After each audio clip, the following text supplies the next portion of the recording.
വിശുദ്ധ ലൂക്ക എഴുതിയ സുവിശേഷം അധ്യായം 7 വാക്യങ്ങൾ 36 മുതൽ 50 വരെ.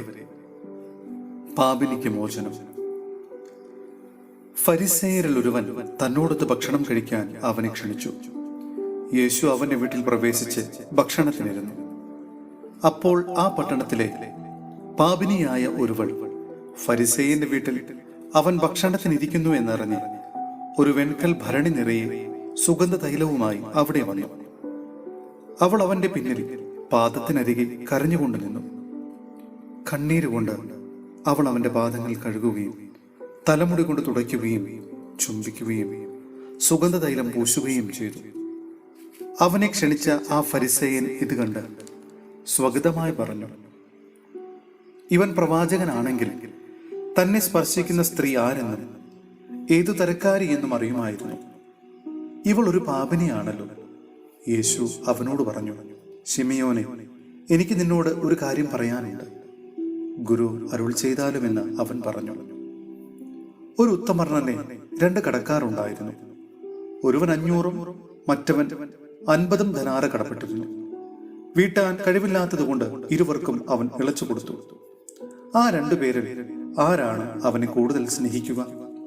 ശിമിയോൻ മറുപടി പറഞ്ഞു, ആർക്ക് അവൻ കൂടുതൽ ഇളവ് ചെയ്തു അവനെന്ന് ഞാൻ വിചാരിക്കുന്നു. അവൻ പറഞ്ഞു, നീ ശരിയായി തന്നെ വിധിച്ചു. അനന്തരം യേശു ആ സ്ത്രീയുടെ നേരെ തിരിഞ്ഞ് ശിമിയോനോട് പറഞ്ഞു, നീ ഈ സ്ത്രീയെ കാണുന്നല്ലോ. ഞാൻ നിന്റെ വീട്ടിൽ വന്നു. കാല് കഴുകുവാൻ നീ എനിക്ക് വെള്ളം തന്നില്ല. എന്നാൽ ഇവൾ കണ്ണീരുകൊണ്ട് എന്റെ കാല് കഴുകുകയും തലമുടി കൊണ്ട് തുടയ്ക്കുകയും ചെയ്തു. നീ എനിക്ക് ചുംബനം തന്നില്ല. എന്നാൽ ഞാൻ ഇവിടെ പ്രവേശിച്ചത് മുതൽ എന്റെ പാദങ്ങൾ ചുംബിക്കുന്നതിൽ നിന്ന് ഇവൾ വിരമിച്ചിട്ടില്ല. നീ എന്റെ തലയിൽ തൈലം പൂശിയില്ല.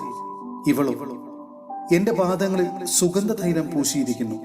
അതിനാൽ ഞാൻ നിന്നോട് പറയുന്നു, ഇവളുടെ നിരവധിയായ പാപങ്ങൾ ക്ഷമിക്കപ്പെട്ടിരിക്കുന്നു. എന്തെന്നാൽ ഇവൾ അധികം സ്നേഹിച്ചു.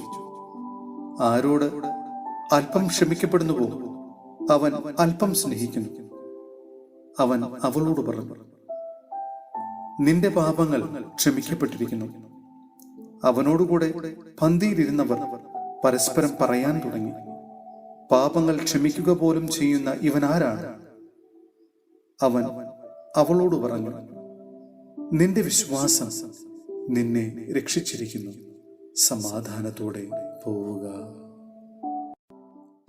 സഹോദരരെ, വിശുദ്ധ പൗലോസ് ശ്ലീഹ കൊരിന്ത്യസിലെ സഭയ്ക്ക് എഴുതിയ 1-ാം ലേഖനം അധ്യായം 6 വാക്യങ്ങൾ 1 മുതൽ 11 വരെ. വിശ്വാസികളുടെ വ്യവഹാരം. നിങ്ങളിൽ ആർക്കെങ്കിലും ഒരു സഹോദരനെ പറ്റി പരാതി ഉണ്ടാകുമ്പോൾ അവൻ വിശുദ്ധരെ സമീപിക്കുന്നതിനു പകരം നീതിരഹിതരായ വിജാതീയരുടെ വിധി തേടാൻ മുതിരുന്നുവോ? വിശുദ്ധർ ലോകത്തെ വിധിക്കുമെന്ന് നിങ്ങൾക്ക് അറിവില്ലേ? നിങ്ങൾ ലോകത്തെ വിധിക്കേണ്ടവരായിരിക്കെ നിസ്സാര കാര്യങ്ങളെക്കുറിച്ച് വിധി കൽപ്പിക്കാൻ അയോഗ്യരാകുന്നതെങ്ങനെ? ദൂതന്മാരെ വിധിക്കേണ്ടവരാണ് നാം എന്ന് നിങ്ങൾക്കറിവില്ലേ? അങ്ങനെയെങ്കിൽ ഐഹിക കാര്യങ്ങളെപ്പറ്റി പറയാനുണ്ടോ? ഐഹിക കാര്യങ്ങളെക്കുറിച്ച് വിധി പറയേണ്ടി വരുമ്പോൾ സഭ അല്പവും വിലമതിക്കാത്തവരെ നിങ്ങൾ ന്യായാധിപരായി അവരോധിക്കുന്നുവോ? നിങ്ങളെ ലജ്ജിപ്പിക്കാനാണ് ഞാനിത് പറയുന്നത്. സഹോദരർ തമ്മിലുള്ള വഴക്കുകൾ തീർക്കാൻ മാത്രം ജ്ഞാനിയായ ഒരുവൻ പോലും നിങ്ങളുടെ ഇടയിൽ ഇല്ലെന്ന് വരുമോ?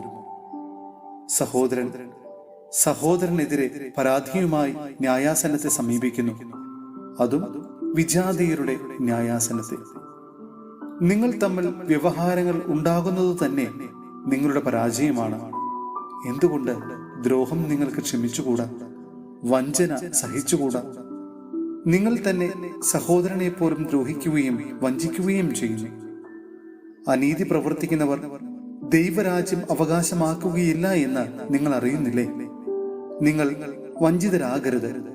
അസന്മാർഗികളും വിഗ്രഹാരാധകരും വ്യഭിചാരികളും സ്വവർഗഭോഗികളും കള്ളന്മാരും അത്യാഗ്രഹികളും മദ്യപന്മാരും പരദൂഷകരും കവർച്ചക്കാരും ദൈവരാജ്യം അവകാശമാക്കുകയില്ല. നിങ്ങളിൽ ചിലർ ഇത്തരക്കാരായിരുന്നു. എന്നാൽ നിങ്ങൾ കർത്താവായ യേശുക്രിസ്തുവിന്റെ നാമത്തിലും നമ്മുടെ ദൈവത്തിന്റെ ആത്മാവിലും സ്നാനപ്പെടുകയും പവിത്രീകരിക്കപ്പെടുകയും നീതീകരിക്കപ്പെടുകയും ചെയ്തു.